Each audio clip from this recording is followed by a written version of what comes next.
Pernah tak anda rasa bersalah sebab berehat? Ya, berehat. Anda baring di sofa, cuba tonton siri TV. Tapi ada suara kecil dalam kepala yang menjerit. Kau patutnya buat sesuatu yang produktif sekarang. Senarai tugasan tu takkan siap sendiri. Akhirnya, rehat anda terasa macam satu lagi kerja yang anda gagal laksanakan. Jika ini kedengaran biasa, selamat datang ke kelab. Kelab orang bijak yang taksub dengan kecekapan. Kita sentiasa mencari jalan terpantas, kaedah terbaik, sistem paling optimum untuk melakukan segalanya. Dari cara kita menyusun email hinggalah cara kita memotong sayur untuk makan malam. Semuanya mesti cekap, tapi kenapa? Kenapa kita begitu obses? Jawapannya bukan sebab kita rajin. Sebenarnya, ia lebih mendalam dan lebih gelap. Obsesi ini berpunca daripada 3 ketakutan utama yang menghantui minda kita. Ketakutan pertama, beban kognitif. Otak orang yang cenderung berfikir selalunya terlebih aktif.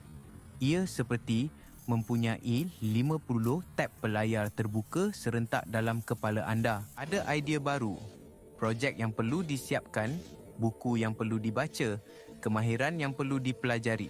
Jumlah kemungkinan ini amat membebankan. Kecekapan menjadi mekanisme pertahanan.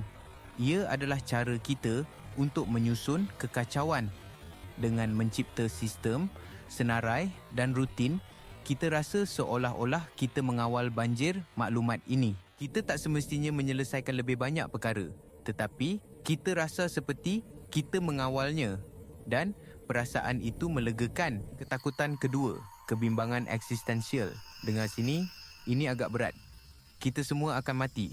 Masa adalah satu-satunya sumber yang benar-benar terhad. Orang yang banyak berfikir amat sedar tentang hakikat ini.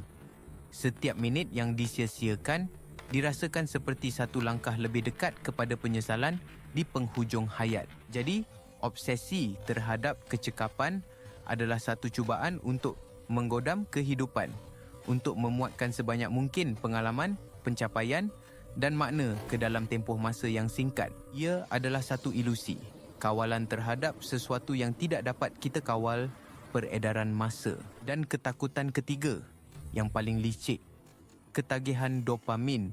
Otak kita sukakan ganjaran. Setiap kali anda memangkah satu item daripada senarai tugasan anda, otak anda melepaskan sedikit dopamin, neurotransmitter rasa seronok. Ia adalah ganjaran kecil yang berkata, "Bagus, teruskan." Sistem yang cekap direka untuk memberikan suntikan dopamin ini secara berterusan.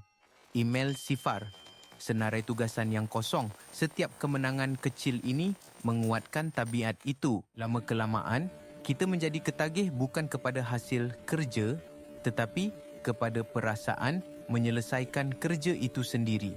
Kita menjadi sibuk, tetapi tidak semestinya produktif. Inilah paradoks kecekapan.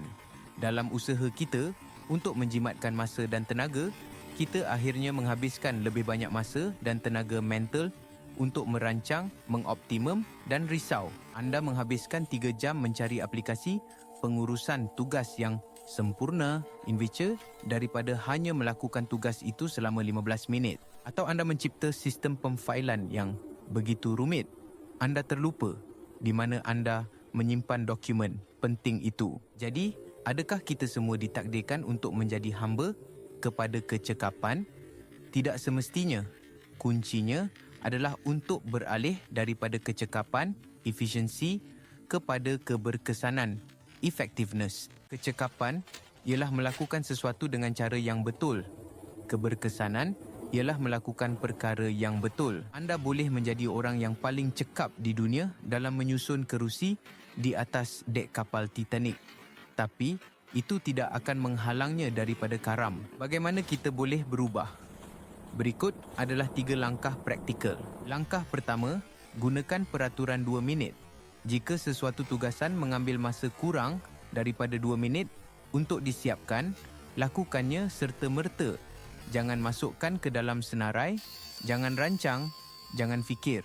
Lakukan sahaja. Ini mengelakkan hutang perancangan untuk tugasan-tugasan kecil dan memberikan anda suntikan dopamin yang cepat tanpa perlu membina sistem yang rumit. Langkah kedua, tetapkan Hadhanti. Obsesi kecekapan sering datang dari ketidakpastian bila kerja selesai.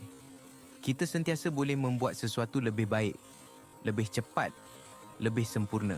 Sebaliknya, tentukan metrik penyiapan sebelum anda mula. Saya akan berhenti menulis apabila draft ini mencapai 1000 patah perkataan, bukan apabila ia sempurna. Atau, saya akan kemas selama 25 minit, bukan sehingga rumah bersih berkilat. Ini memberikan otak anda kebenaran untuk berhenti dan berehat. Ia mengubah tugas yang tidak berkesudahan menjadi matlamat yang boleh dicapai. Langkah ketiga, jadualkan masa tidak cekap. Ini mungkin kedengaran gila, tetapi ia sangat berkesan.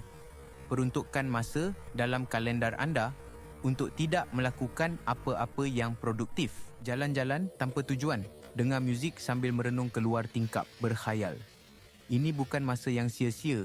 Ini adalah masa untuk otak anda berehat, memproses maklumat dan menjadi kreatif. Kreativiti dan idea-idea hebat jarang muncul apabila anda sedang mengoptimumkan spreadsheet.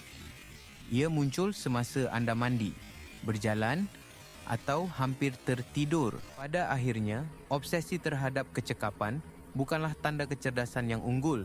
Ia adalah tanda kebimbangan yang tidak terurus. Kebijaksanaan sejati bukan tentang memerah setiap saat dalam hidup anda untuk produktiviti maksimum. Ia adalah tentang mempunyai kebijaksanaan untuk mengetahui bila masanya untuk mengoptimum dan bila masanya untuk melepaskan, bila masanya untuk fokus dan bila masanya untuk berkhayal. Kehidupan yang baik bukanlah kehidupan yang paling cekap.